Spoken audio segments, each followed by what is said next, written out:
사랑하고 축복합니다. 우리 옆에 있는 분들하고 이렇게 인사하면 좋을 것 같습니다. 우리는 언약 백성입니다. 우리 한 번 더 인사할 때요. 이것이 어떤 의미인지를 조금 제가 설명을 드리면 그 설명을 좀 들으시고 한 번 더 그렇게 인사를 했으면 좋겠습니다. 언약이라는 건 약속입니다. 그리고 그 약속은 하나님께서 우리와 맺으신 약속입니다. 하나님께서는 그 약속에 신실하신 분이시고 우리와 맺으신 그 언약을 하나님께서는 먼저 깨지 않으시는 분이십니다. 그리고 그 약속을 통해서 우리를 백성 삼아 주시고 또 우리를 자녀 삼아 주시고 우리를 구원받은 하나님의 귀한 성도로 우리를 불러주셨습니다. 그렇기 때문에 우리가 언약 백성인 것입니다. 이제 옆에 있는 분을 보시고 그냥 보지 마시고 이분이 귀한 분이구나 라는 그러한 마음을 담으셔서 그렇게 좀 인사했으면 좋겠습니다. 우리는 언약 백성입니다. 아멘이십니까? 네. 성경을 읽다 보면 어떤 장면들은 아주 잘 읽혀나가는 그런 장면들이 있습니다. 뭐 쉬운 이야기들이죠. 어떤 사건들, 어떤 스토리들 중심으로 읽다 보면 성경을 읽는데 시간 가는 줄 모르고 그냥 읽게 됩니다. 그런데 또 어떤 성경을 읽다 보면 많은 족보들이 나오고 또 많은 이름들이 나오고 또 아주 복잡한 제사의 방법 혹은 어떤 절기와 관련된 것들 그리고 이해할 수 없는 이야기들이 막 나오다 보면 우리는 금방 성경을 덮어버리기도 합니다. 성경을 읽는 게 쉬울 때도 있고 어려울 때도 있죠. 이제 연초가 돼서 작심하고 이제 올해는 내가 성경을 한번 처음부터 끝까지 읽어봐야겠다. 이제 이런 생각을 하고 성경을 읽어 나가다가 보통 창세기는 잘 읽습니다. 다 이야기로 돼 있으니까. 그리고 출애굽기도 이제 출애굽 여정까지는 잘 읽습니다. 그러다가 이제 뒤에 제사 나오는 부분부터 이제 사람들이 성경을 덮기 시작합니다. 그리고 한 2달 정도 지난 다음에 또 성경을 읽어야겠다.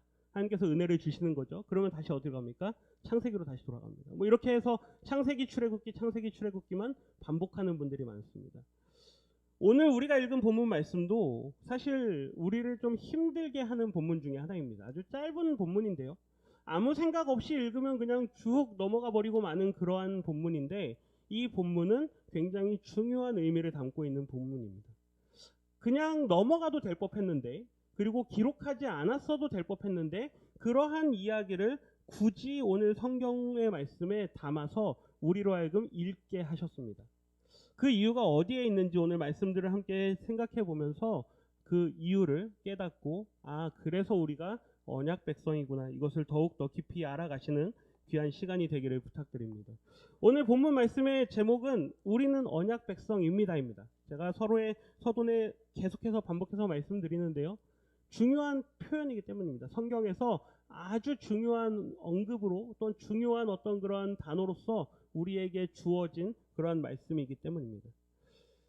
창세기 23장에서 아브라함은 그의 아내인 사라가 127세를 살고 죽었던 그 이야기를 기록합니다.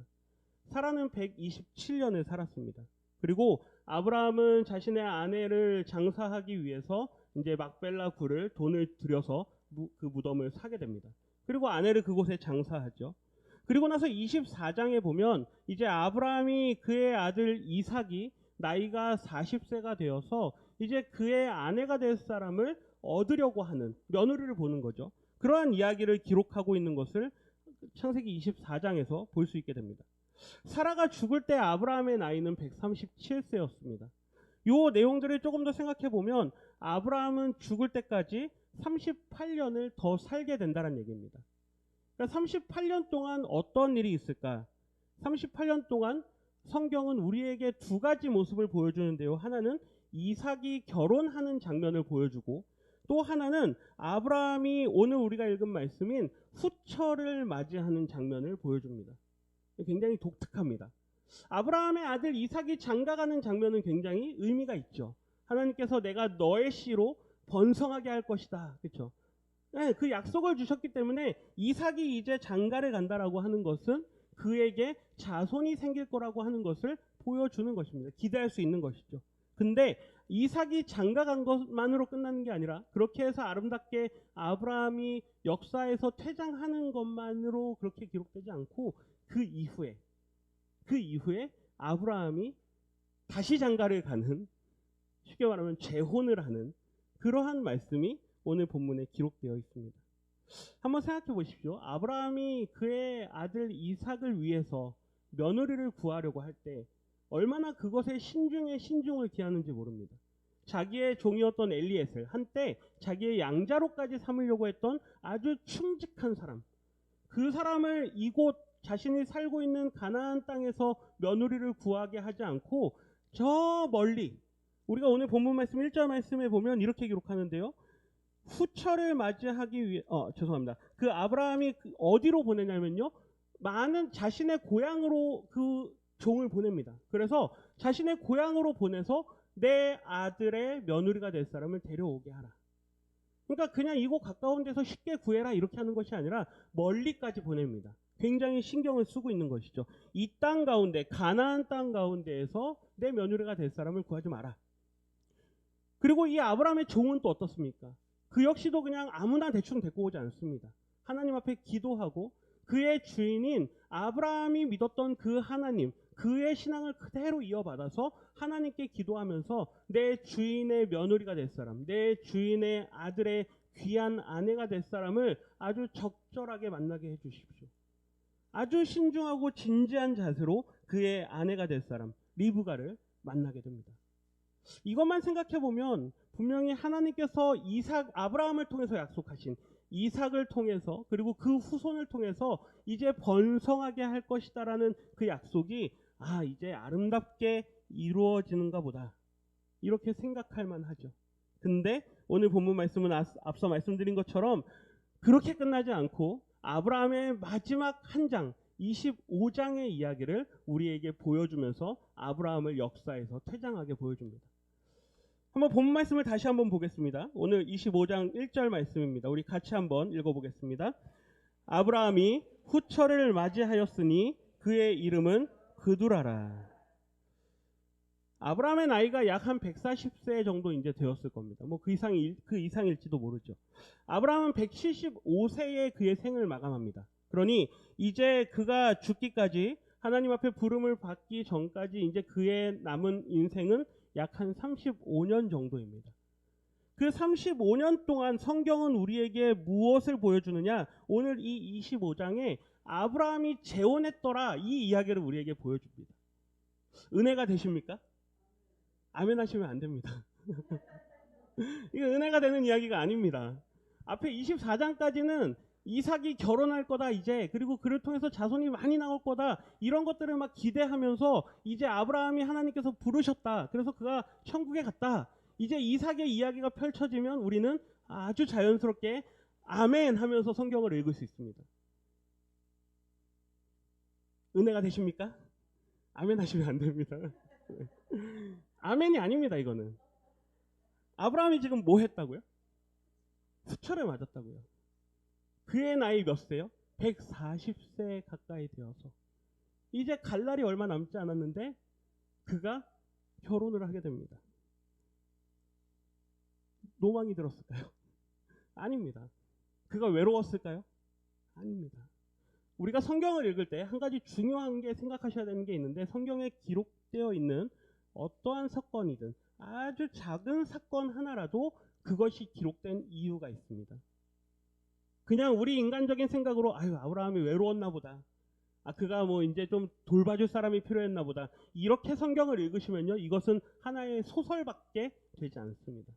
하나님의 말씀이 우리에게 주어질 때는 하나님께서 우리에게 말씀하시고자 하는 그 의미가 있기 때문인 것이죠. 이것을 반드시 생각하셔야만 합니다. 아브라함이 죽기 전에 그의 한 35년의 삶 동안 그가 재혼을 하고, 더 놀라운 것은요, 그 재혼한 그의 아내 그두라와 함께 행복하게 살았더래요. 이렇게 해서 아주 아름답게 또 끝나면 모르는데요, 그 삶을 살아가는 동안 자식들을 낳습니다. 몇 명을 낳습니까? 6명을 낳습니다. 요즘에는 하나 낳는 것도 힘들어 하는데요, 아브라함은 6을 더 낳습니다. 그의 나이 몇 살이에요? 140세예요. 많이 낳습니다. 네. 공감이 되시는 분들이 많으실 겁니다. 말이 안 되는 이야기입니다. 근데 물론 족장 시대에는 자식을 많이 낳는 것이 복이다라고 볼 수 있습니다. 분명히 하나님께서 생육하고 번성하라 하셨고 그들은 모여 살았기 때문에 자식을 많이 낳는 것, 죽기 전까지 힘이 닿는다면 자식을 낳을 수 있으면 좋은 거죠. 좋았을 것입니다. 그런데 성경은 우리에게 그것이 좋은 것이다 라고 말씀하고 싶은 것이 아닙니다. 아브라함이 복받았나 보다, 자식을 많이 낳았나 보다, 이걸 보라는 것이 아니고요. 오늘 우리에게 굳이 이 말씀을 보여주는 이유는 하나님께서 우리에게 말씀하고자 하는 말씀이 있다라고 하는 것입니다. 우리 2절부터 4절까지 말씀 같이 한번 읽어보겠습니다. 2절부터 4절입니다. 그가 시므란과 욕산과 무단과 미디안과 이스박과 수아를 낳고 욕산은 스바와 드단을 낳았으며 드단의 자손은 아수르 족속과 루드시 족속과 루미 족속이며 미디안의 아들은 에바와 에벨과 한옥과 아비다와 엘다인이 다 그두라의 자손이었더라. 아멘. 아브라함이 그두라의 사이에서 6명의 자손을 낳습니다. 시므란, 욕산, 무단, 미디안, 이스박, 수아. 뭐 어려운 이름들도 있습니다. 그러나 우리가 좀 익히 들어본 이름도 있습니다. 미디안이란 이름은 어디서 들으셨죠? 모세의 장인이 미디안 제사장입니다. 그러니까 십보라, 그의 아내인 십보라는 미디안 사람이죠. 그리고 우리가 잘 알고 있는 욥기에 나오는 욥의 고난을 받을 때 찾아온 세 친구 중에 한 사람인 수아가 있습니다. 그렇죠? 수아가 빌닷이죠. 빌닷이라는 사람이 찾아오는데 그가 어디 사람이냐? 수아 사람입니다. 그러니까 이 빌닷은 수아의 후손이고, 다시 말하면 여기서 6명의 난 이 수아라는 사람이 이 빌닷의 조상이 되는 거죠. 우리가 더 잘 아는 이름이 있습니다. 어디일까요? 나중에 보면 이들이 많은 영토를 이루고 살게 되는데요. 그들이 이 가나안 지역에 많은 사람들의 자손들을 낳고 살아가는 것을 또 성경 곳곳에서 보게 됩니다. 4절 말씀 한번 보십시오. 4절 말씀. 그런데 이렇게 자손을 이루고 또 영토를 넓혀가면서 살아가는 그러한 모습들을 보이게 될 것인데, 그런데 4절에서는 아주 독특한 말씀을 기록합니다. 우리 4절을 다시 한번 더 읽어봅니다. 미디안의 아들은 에바와 에벨과 한옥과 아비다와 엘다아인이 다 그두라의 자손이었더라. 아멘. 이상한 부분이 보이십니까? 누구의 자손이요? 그두라의 자손. 아브라함과 그두라 사이에서 나왔으면 누구의 자손이어야 될까요? 아브라함의 자손이어야 됩니다. 그런데 성경은 아브라함, 그렇죠? 아버지의 이름을 쓰지 않고요, 어머니의 이름을 씁니다. 그두라의 자손이었더라. 이제 조금 감이 오셔야 됩니다. 아직 감이 안 오시는 분들을 위해서 좀 더 설명을 드리면, 2절부터 4절까지 나오는 이 사람들 모두가 다 아브라함과 그두라 사이에서 나온 자녀들이고, 당연히 남자 중심의 사회이기 때문에 아버지의 이름을 써서 아브라함의 자손이었더라 이렇게 나와야만 할 것입니다. 그런데 성경은 그렇게 기록하지 않습니다. 창세기 12장부터 25장까지 말씀들을 쭉 읽어가다 보면 하나님께서 아브라함과 맺으신 이 언약의 관점에서 우리가 성경을 읽어가다 보면 왜 하나님께서 굳이 이 그두라의 자손이었더라라는 말씀을 쓰시는지 우리는 알게 됩니다. 언약에 근거한 자손들이 아니기 때문인 것이죠. 하나님께서 아브라함에게 약속하신 자손, 그 너의 씨를 통해서 번성하게 할 것이다 라고 하는 그 약속은 누구와의 사이에서 나오는 자손이냐? 반드시 사라와의 관계에서만 나오는 자손입니다. 그게 누구죠? 이삭입니다. 저희 막내 아들 이름이 이삭입니다. 네. 언약의 자손입니다. 굉장히 중요한 상징을 갖고 있습니다. 이삭에게서만 하나님께서 그 씨를 확장시켜 주실 것이다. 다른 자손들은 언약 자손이 아니다. 그래서 앞에 보면, 그리고 그 뒤에 보면, 이 25장 전후로 보면은요, 아주 재밌는 사건이 기록됩니다. 하나님께서 아브라함에게 자손을 주시겠다라고 약속을 하시는데 자손이 생기지 않습니다. 그래서 아브라함이 행한 방법이 뭐죠? 그의 아내인 사라의 몸종을 통해서 자식을 얻게 됩니다. 이스마엘을 얻게 됩니다. 그런데 나중에 갈등이 생기기도 하지만 그 갈등 자체가 문제인 것이 아니고 하나님께서 내쫓으라라고 말씀하실 때는 그 이유가 있습니다. 뭐 때문일까요? 약속의 자손과 함께 살 수 없기 때문입니다. 그리고 나서 그 뒤에 말씀이 오늘 이 이삭이 그의 아내를 보는 장면이 나오고 그 다음 25장이 아브라함이 재혼해서 후처를 낳은 장면인데 그 다음 말씀들을 우리가 함께 살펴보면 이렇게 기록합니다. 5절과 6절 말씀 우리 같이 한번 읽어보겠습니다. 5절과 6절입니다. 아브라함이 이삭에게 자기의 모든 소유를 주었고 자기 서자들에게도 재산을 주어 자기 생전에 그들로 하여금 자기 아들 이삭을 떠나 동방 곧 동쪽 땅으로 가게 하였더라. 아멘. 아브라함이 늦게 낳은 6명의 자식들에게 그리고 그의 아들 이삭에게 자신의 재산들을 다 나눠줍니다. 놀라운 것은 무엇이냐면요, 그가 앞서 이스마엘과 하갈을 내쫓을 때는 많은 걸 준비해주지 못했습니다. 갑작스럽게 하나님께서 내보내셨기 때문에. 그런데 이제 이 그드라의 자손들을 내보낼 때는 아브라함이 많은 걸 준비합니다. 그의 재산 중에 많은 부분을 그의 이삭에게 나누어 줍니다. 유산을 분배하는 거죠. 그리고 나머지 6명의 자식들에게도 다 재산을 각각 나누어 줍니다. 그냥 매몰차게 내보내지는 않습니다. 너희들이 살 국리를 찾아라. 이걸 가지고 너희들이 나아가서 살아라. 근데 그 다음 말씀이 기록하는 게 뭐냐면요, 누구에게서 떠나라는 단어를 일부러 사용합니다. 누구에게서 떠나라고요? 이삭에게서요. 약속의 자녀인 이삭과 그 근처에서 너희는 살지 말고 떠나라. 너희는 같이 모여서 살 수 없다. 아주 매정합니다. 앞서 재산을 분배해 줄 때는 그래도 인정이라는 것이 있기 때문에, 자식들이니까 자식들이기 때문에 많은 것들을 나누어 주지만 약속과 관련하여서, 하나님과 맺은 언약과 관련하여서는 아주 칼같습니다. 절대 근처에 와서 이삭에게 무언가를 얻으려고 하지도 말고 절대 근처에 와서 섞여 살려고 하지 마라. 이 자손은, 이삭의 씨는 반드시 보존될 것이다. 섞이지 않을 것이다. 이 씨를 통해서 앞으로 내가 영원한 하나님의 나라를 만들어 갈 것이다. 이것을 하나님께서 약속하시는 것이죠.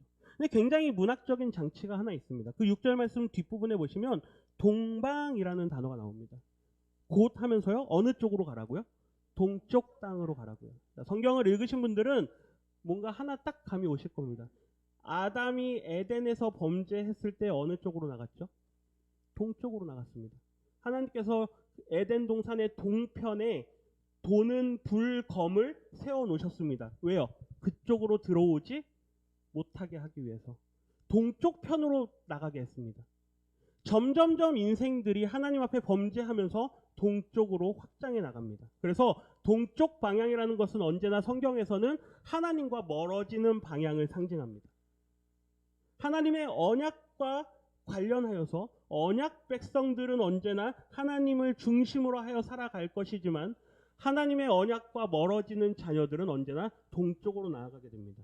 나중에 시간이 되면 그런 것과 관련해서 더 많은 말씀들을 드릴 수 있지만 우리가 한 사람만 생각해 볼 수 있습니다.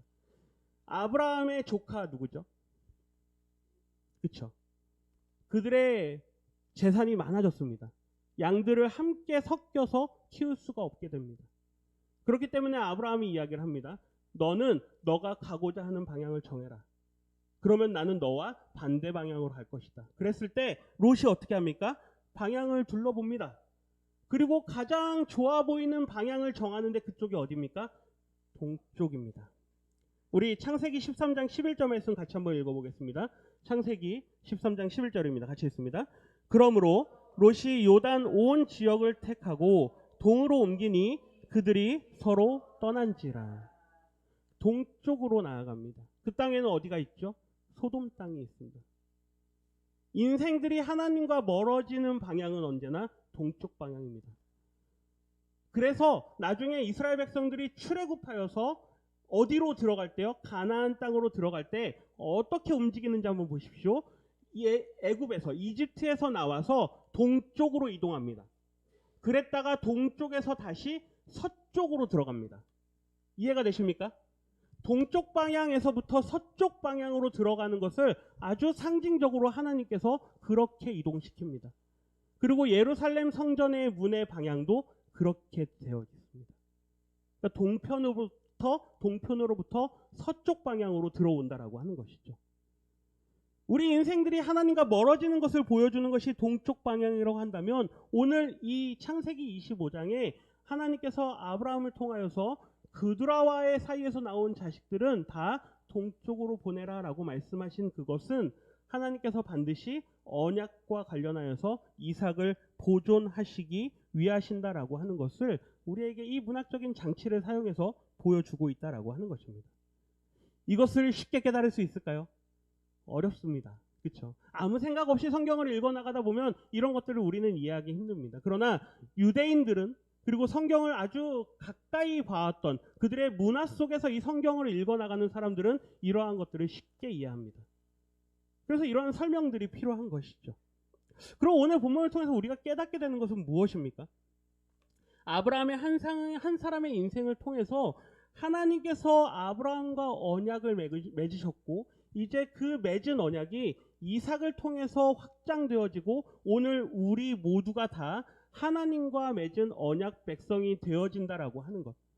그리고 그것을 이루시기 위해서 하나님께서 아주 많은 일들을 행하셨다라고 하는 것. 한번 생각해 보십시오. 창세기 25장. 이 이야기가 이루어질 그때 그 시간과 오늘 2022년 5월 15일 지금하고의 이 시간적인 거리는 얼마나 멀습니까? 그 사이에 얼마나 많은 일들이 있었겠습니까? 그 전 50년 전에 이 교회가 세워졌습니다. 그 전 100년 전, 그 전 1000년 전, 2000년 전에 예수님께서 오셨습니다. 아주 오랜 세월 동안 하나님께서는 언약 백성들을 만들어 가시기 위해서 하나님의 방법들을 사용해 가신 것이죠. 예수님께서 마태복음 3장에서 이렇게 말씀하십니다. 9절 말씀입니다. 속으로 아브라함이 우리 조상이라고 생각하지 말라. 내가 너희에게 이르노니 하나님이 능히 이 돌들로도 아브라함의 자손이 되게 하시리라. 세례 요한이 사람들을 향해서 마구마구 선포하는 말씀입니다. 사람들이 우리가 아브라함의 자손이다. 우리가 아브라함의 자손이다. 이렇게 얘기하니까 너희들 그렇게 말하지 마라. 하나님께서 하시면 이 돌들로도 아브라함의 자손이 되게 하실 수 있다. 그 돌이 누구일까요? 우리입니다. 이방인이었던 우리들, 유대인과는 아무 상관이 없던 우리들, 가장 하찮게 그냥 돌 이야기했지만 사실 그 돌은 우리와 별반 차이가 없습니다. 왜요? 아무 관계가 없었기 때문에. 그런데 하나님께서는 우리를, 그 돌과 같은 우리를 아브라함의 자손이 되게 하셨다라고 하는 것이죠. 이걸 가장 분명하게 말씀하는 분이 누구냐? 사도 바울입니다. 갈라디아서 3장입니다. 29절 말씀 같이 읽습니다. 너희가 그리스도의 것이면 곧 아브라함의 자손이요 약속대로 유업을 이을 자이니라. 우리가 누구의 것이면요? 누구의 것? 앞에 거 보여주세요. 누구의 것이요? 그리스도의 것이면. 그리스도의 사람이면 우리는 다 아브라함의 약속을 이어받은 사람들이라고 하는 것이죠. 유업을 받은 사람들입니다. 2000년 전, 4000년 전 있었던 그 사건이 우리하고 무슨 상관이 있느냐? 하나님께서 상관 있게 하기 위해서 역사 속에서 늘 그때마다 그 일들을 행하셨다라고 하는 것입니다. 그걸 기록한 게 뭘까요? 성경책입니다. 그래서 말씀을 읽으셔야 됩니다. 말씀을 읽고 이 사건을 통해서 오늘 내가 있을 수 있는 거였구나. 이 사건을 통해서 내가 믿음을 가질 수 있게 된 것이구나. 나를 구원하시기 위해서 하나님께서 이 사건을 일으키셨구나. 이것을 늘 기억하셔야 됩니다. 우리는 누구이기 때문에? 언약 백성이기 때문에. 오늘 이 아침 예배하시면서 우리가 그냥 왔다 그냥 돌아가면 무슨 의미가 있겠습니까? 하나라도 우리가 입에 담고 그것을 내가 기억하여서 이 한 주간 나는 누구입니다? 언약 백성입니다. 이 고백으로 살아가실 수 있다면 우리는 성공한 인생이 되는 줄 믿습니다. 이러한 믿음으로 이 한 주간도 믿음으로 승리하시는 우리 모든 성도님들 되시기를 주님의 이름으로 축원합니다.